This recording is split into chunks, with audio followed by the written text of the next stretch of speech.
You probably think hormones are just biology, chemicals in the body doing chemical things. But what if I told you that hormones are also social forces? The way we see femininity, masculinity, beauty, strength, softness, none of it is purely natural. And according to one of the most influential sociologists of the 20th century, Pierre Bourdieu, the body itself is a social object, a project shaped by culture, expectations, and power.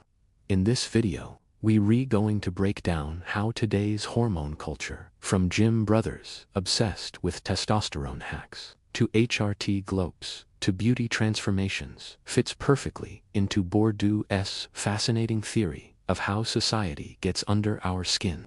Pierre Bourdieu believed that our bodies are not private biological machines. They are social products. We learn how to sit, talk, dress, walk, smile, flirt. All of it is absorbed through the norms of our environment. He called this concept bodily hexis, which is basically the posture of your social world. Your body becomes a walking, talking reflection of your class, your gender, your culture, and your identity. The body, he said, carries social meaning, whether you realize it or not.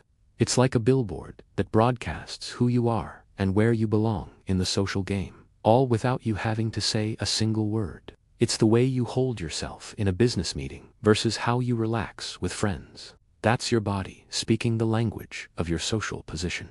Now let's bring in the culture around hormones. Today, people use hormones not just for medical necessity, but for identity. Think about it. Trans women using estrogen to achieve softer, more feminine features that align with their identity. Men in fitness circles trying to boost testosterone to look more alpha and dominant. Women looking to balance their hormones to radiate what they call feminine energy. Fitness influencers using hormone optimization as a tool for sculpting a body that screams either dominance or aesthetic perfection.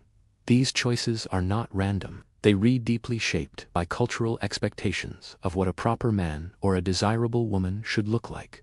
In this world, hormones become powerful tools to craft a version of yourself that society values, rewards, and understands. Every culture throughout history has had its own idea of the ideal body. In many traditional African societies, for example, beauty wasn't about being thin. It was often linked to concepts like fertility, physical strength, roundness, and symmetry, which were all signs of health and a connection to ancestral identity. In other cultures, both past and present, beauty comes from completely different ideals: extreme slimness, towering height, flawless skin, or chiseled muscle tone. The hormone-related transformations we see today, from the glopes on TikTok to the shredded bodies on Instagram, are following these same ancient social rules, just with modern scientific tools. Bourdieu would argue that this is the body adjusting itself to the unspoken demands of society, not just the whims of nature. Here's where things get really interesting. In Bourdieu's theory, the body can give you what he called symbolic capital, which is a fancy way of saying social value, prestige, or respect. Online, we see this play out in real time, every single day. Think about the content that goes viral, the before and after hormone transformations, the feminine glope reels that show a change in style and confidence. The testosterone changed my life vlogs, or the journeys of people using HRT to enhance their beauty. These transformations generate likes, followers, attention, and admiration. The body itself becomes a form of currency. When someone gets praise for their transformation, they're not just getting compliments on their appearance. They are gaining social status. Their body isn't just biology anymore, it's power. So, when someone goes through a significant hormone transformation, whether it's medically supervised HRT for a gender transition, or a bodybuilder manipulating their hormones for a competition, not just changing their physical form, they are often attempting to enter a new social category. A more feminine appearance might bring with it things like social acceptance in certain circles, a feeling of safety, or what is often called beauty privilege.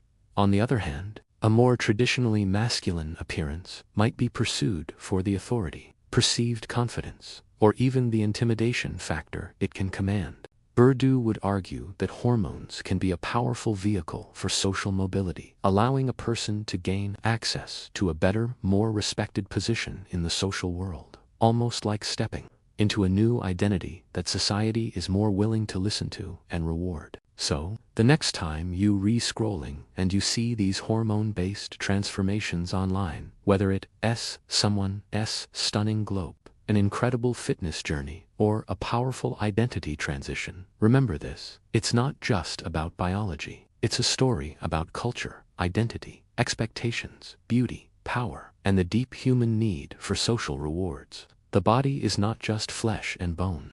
It is a social message, a story we tell the world. And as Bourdieu so brilliantly explained, we all shape and reshape that message, sometimes through hormones, in our quest to survive, to belong, and to rise in the complex social world we all share. Thanks for watching, and if you enjoyed this breakdown, don't forget to like and subscribe for more deep dives.